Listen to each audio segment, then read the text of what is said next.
Welcome to the PenOhio Instructional Writing Series. My name is Lauren Unke, and I am the Dean of the Jack, Joseph, and Morton Mandel Humanities Center at Cuyahoga Community College. The Mandel Center is designed to immerse college students into a deep study of the humanities, help them engage with the community, and learn what it takes to become leaders. The humanities include subjects like literature, history, and sociology. The study of humanities is one of the ways we learn to communicate, especially by writing. Studying great writing helps us discover who we are and who we can be.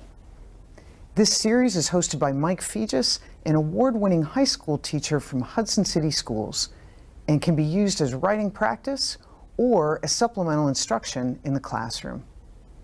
Tri-C is proud to be a sponsor of PenOhio and to introduce you to these video sessions which can boost the skills of your writing teams.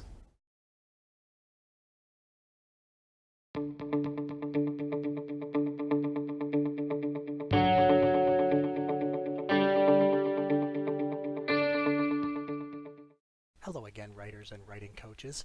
This is Mike Fegis from Hudson Middle School with another PenOhio training module. The focus of today's lesson is going to be plotting your story.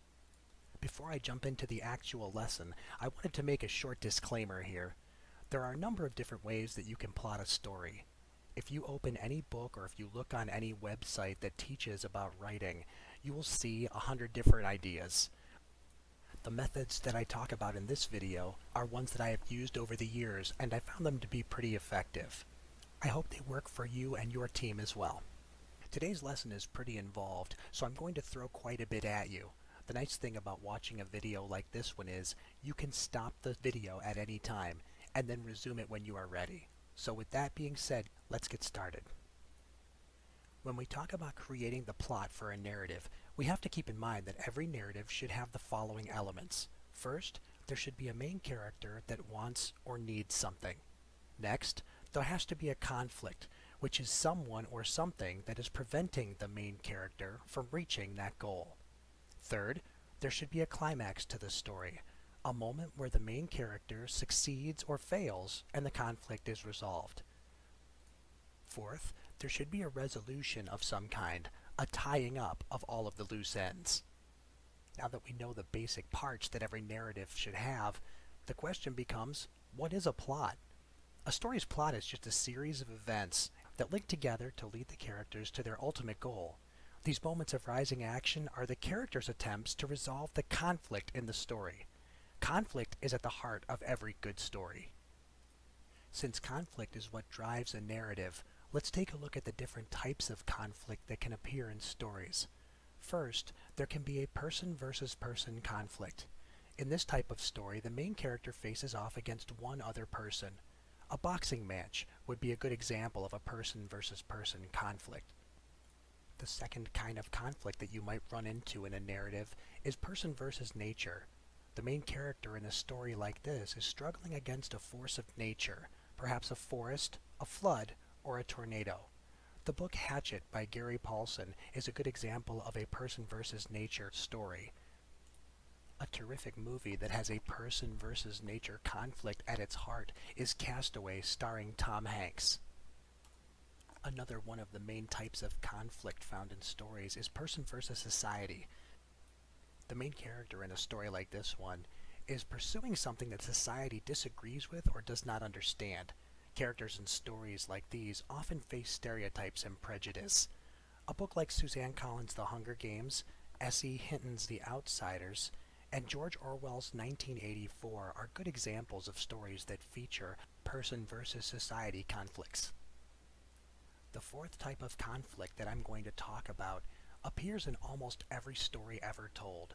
This is a person versus him or herself conflict.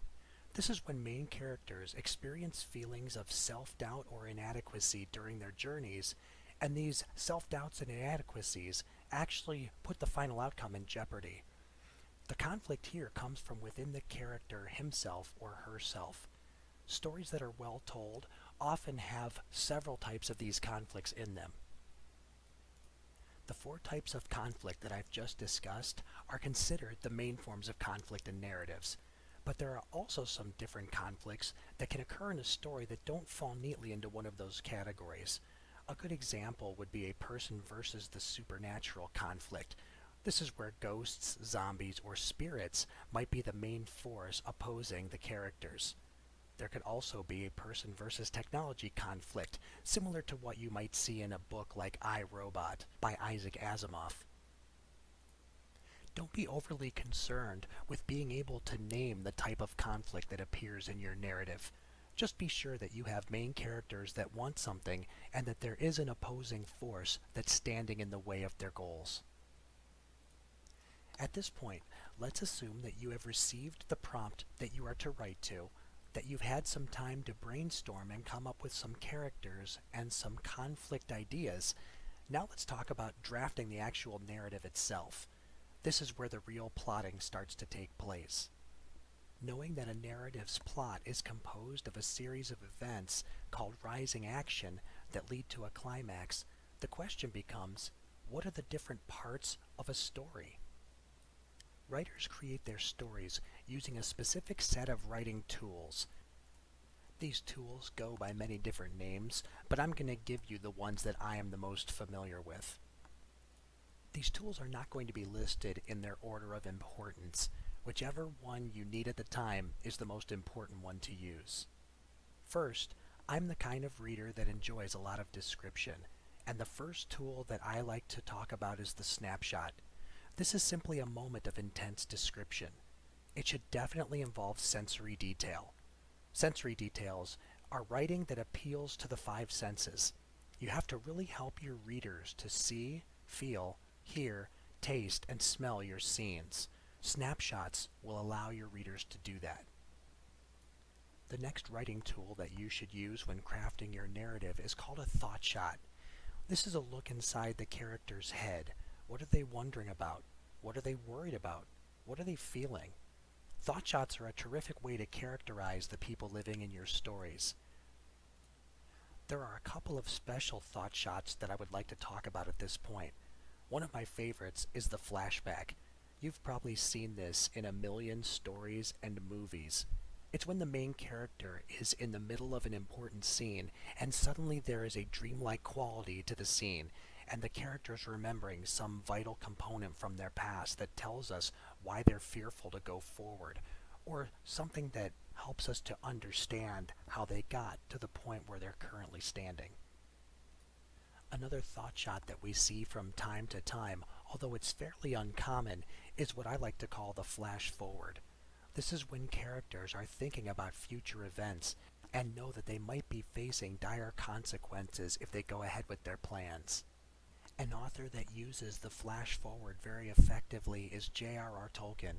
In his Lord of the Rings series, poor Frodo Baggins is constantly flashing forward to what horrors await him on his trip to Mount Doom. The next plot tool to employ in a successful narrative is dialogue. We love to listen to each other speak. Think about what a vital part speaking plays in your everyday life. Whether you're in school or you're at work, you're constantly speaking to the people around you. And then when you return home, you speak to your family and tell them about all of the people that you spoke to during the course of your day. Dialogue in narratives accomplishes many tasks. It will help to characterize the main characters, and it will also help to move the plot along. When two characters get into a huge argument, we can push the plot points forward, and it allows the reader to enjoy some good drama. The next plot tool that I want to talk about is called Exploding the Moment. This is a combination of several of the tools that I've mentioned already. When you get to a point in your narrative where the climax is approaching, you need to slow down the action, drag it out a bit. It's taken you a long time to get to this point in your story, and you should treat your reader to a satisfying climax and conclusion. You can explode the moment by increasing the amount of detail. Get those sensory details in there. Describe every emotion and every feeling that the characters are experiencing. Also, this is a great time to have some dialogue.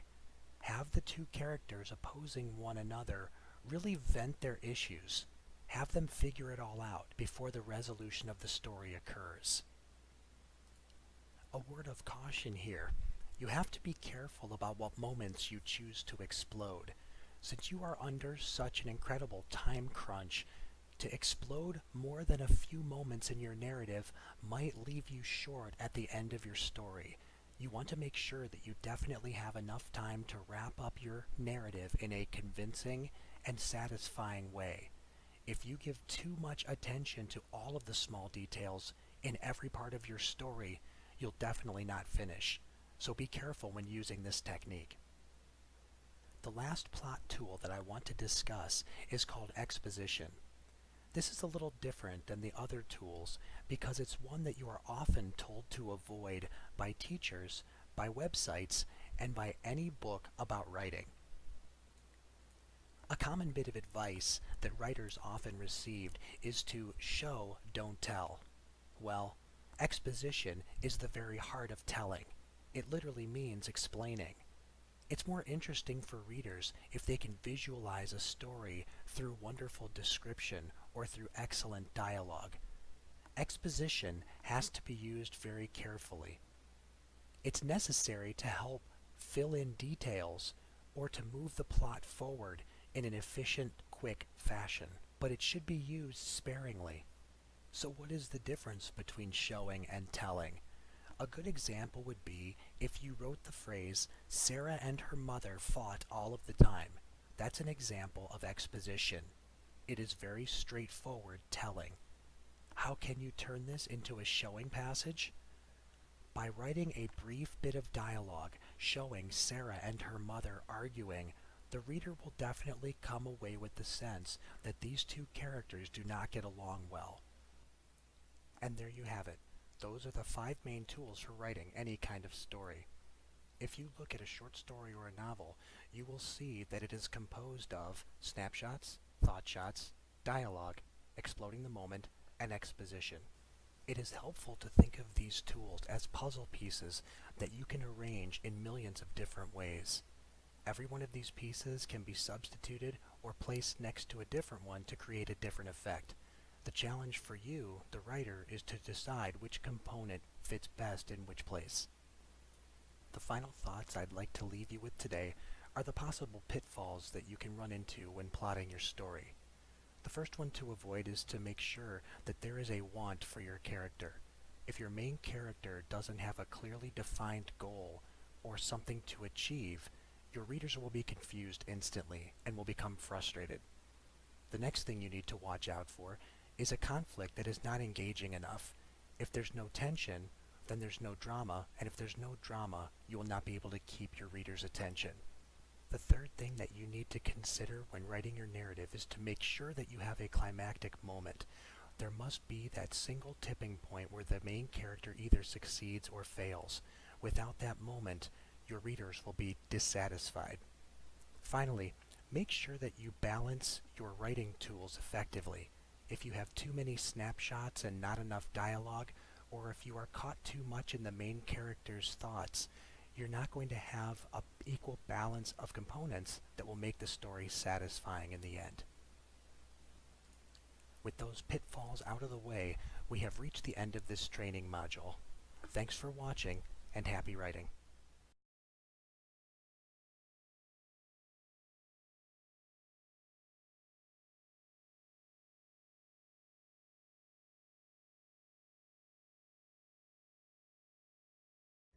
Thank you for participating today. We invite you to become engaged in PenOhio and partners like Tri-C and the Mandel Center. Together, we can support world-class writers here in Ohio.